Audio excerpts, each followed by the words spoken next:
I felt compelled to make this video. Oftentimes, something will come to me, a topic, or like I said, I think in another one I was asked, but uh, this one is a little different in that for the past several days, there's just been this um, kind of surrounding of loss and grief and death. And so I just wanted to say a couple of things about that.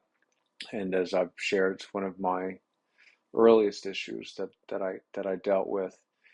And I think I've made a number of missteps, as I think a lot of people do, with loss, grief, death, dying. It's one of these things. It's such a shared experience, but it's such a personal experience. And you often hear this idea or statement that there's no wrong way to grieve, yet we often do look at people and question the way they're grieving. So it's kind of the a statement that's often um, shared, but I don't know how much it's actually held and honored. Um, and there's been a lot of study and research done, and a lot of it comes from the early work with the stages of grief, and that's since been redone and kind of um, re-examined, and as she Kubler-Ross said, that it was never intended to be this kind of whole statement about death and dying that was very specific to a population at the end of life, and asking them questions and going through the stages of grief. And while those stages of grief often do hold true, I think that a lot of people can have the perception that it's more of a checklist or a numbered list of denial and bargaining and depression and anger, and they kind of check them off, and then at some point they get to this level of acceptance. But most people find it's kind of this wave going through things, and while there can be this denial, this bargaining, there doesn't have to be either of them, or you can have denial, have anger, have depression, have acceptance, and return to depression, and just all these kind of feelings can come and go, and it is like these waves. And I think that we're quite fortunate in that we have a lot of these safety measures built in, where we kind of take things in piecemeal, because having them all at once maybe too much. Now, of course, that could lead to. I was just about to judge. I was going to say that could lead to some avoidance, but no wrong way to grieve. See how easy it is. Uh, Now,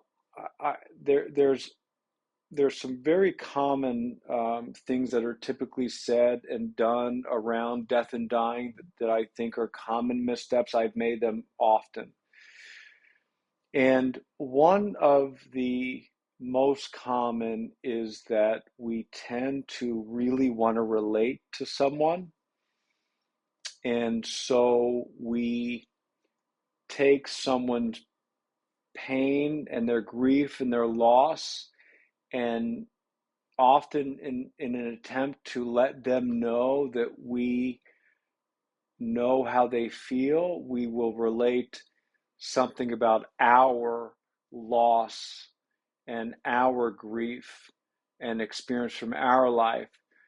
And I just want to offer an idea that doing so may take them out of where they are and make it about what now I'm going through. So, an example, someone loses someone close to them, and as a way of kind of connecting I could say, I absolutely understand what you're going through. I lost my father when I was young. So I've now made this about me and my experience and my loss, again, in an attempt to relate and very, no ill will, but it can be perfectly appropriate to not mention me at all and just be with them and be sorry, or compassionate or comforting or with them, and stay on them, right? Just stay with them. Because I do think that there's another part of this. I do think that sadness, especially surrounding death, dying, grief, makes us very uncomfortable. And there is this part of us that just wants the other person to feel better. And I don't know that's the goal always in this. Going through it is the goal. Feeling better may not be on the menu right now. And so also as it relates to that, there are often things said that may be very well intentioned and maybe meaning of my faith. I'm holding this right now. So this may be meaning of my faith. But again, that's my faith, that's my belief. So it could be very troubling for me to go up to someone there's just someone I became aware of who suddenly lost their son, tragically suddenly lost their son. Just a wonderful, wonderful person. And for me to go up to this person and say, he's in a much better place now. Again, that may be part of my faith, that may be part of my belief, but can you for a moment pivot to how that may sound to a grieving parent? What do you mean they're in a better place? They were just with me, and I think that was a pretty good place, and I don't have them now, and maybe that's their faith too, but they just may not be in that place right now. And so again, just a suggestion to not kind of in a better place, no longer suffering, and those things. And you may think it fine, but there's a time and place for everything. The other thing that often, again, I've done it 1,000 times, is the offering a text. If you need anything, let me know. I'm here. Let me know. And I've found that rarely will people take you up on that. And again, I'm now putting that on them. They have a lot on their plate. They're going through this grief and this loss. And now here I am saying, hey, I'm here. This is my part. If you need anything, let me know. And I know for me, like I really have difficulty asking for help. I do not like asking for help. And even if I really, really need help and someone says, do you need anything? I'll say no. It's just an instinct. I'll say no. So a suggestion is to rather just provide, show up, and show up. Just be present, sit with, bring coffee, bring a meal, go cut the grass, go do so, and don't ask, and just do, right. And I don't mean that you're kind of overstepping bounds, but just be with. Um, and it's really common that a lot of people show up right away, and then there's this kind of like a wave in the ocean, there's this receding, and there's this really difficult part where everyone just gets back to their life and things get very, very quiet and really, really difficult. And so just make a note of, you know 4, 5, 6, 7, 10, 14 days out. That's a really good time to show up, to give a call, how you doing, check in, um, cut the grass, just be there. Um, it's tough. It's hard. Loss is hard. Change is hard. That's what it's a change. And I've working with the first responder population. A really unfortunate thing about that is the amount at which they take their own lives. Tragic, as well as how dangerous the job is. Working in the addiction field for as long as I have, devastating the amount of loss to overdoses, as well as people, just being despondent and wanting a way out. Um, and some of the things that have helped me is that I'm affected by it. I'm impacted by the loss, and I see that as an absolute blessing. Never do I want to be in a place where it doesn't impact me and I'm jaded and I think, it's just, it's what happens, use drugs, you're going to die. Like, no, thank you. If I get to that, I'm in the wrong business. I want this humanity. I want this civility. I want this compassion. I want to cry over the loss. I want to feel the loss, because these are people. It's me. Like, we're people. We're the same. The person that dies of an overdose is me. That's me. I'm no different. And so to distance myself as an, oh, that's a them and that's just denial. The difficult part is the relationship that's undone. It's that it's what's left unsaid, what's left, that we didn't get to do, the plans, and also the looking back over if I had known what I would have done differently.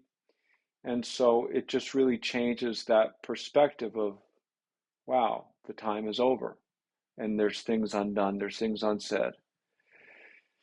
And so from that perspective, what I've found really helpful is that I can, in my own ways, say what I need to say.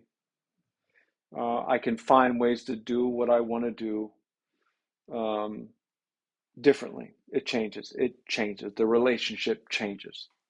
Fact, right? Physical part is not here, but like my father is still here and he died in 1984. He's here with me all the time because he's in my thoughts. He's in my feelings. I carry him with me. He's in my decisions. He's with me. He's with our family because that's the honor that I have is that's the legacy.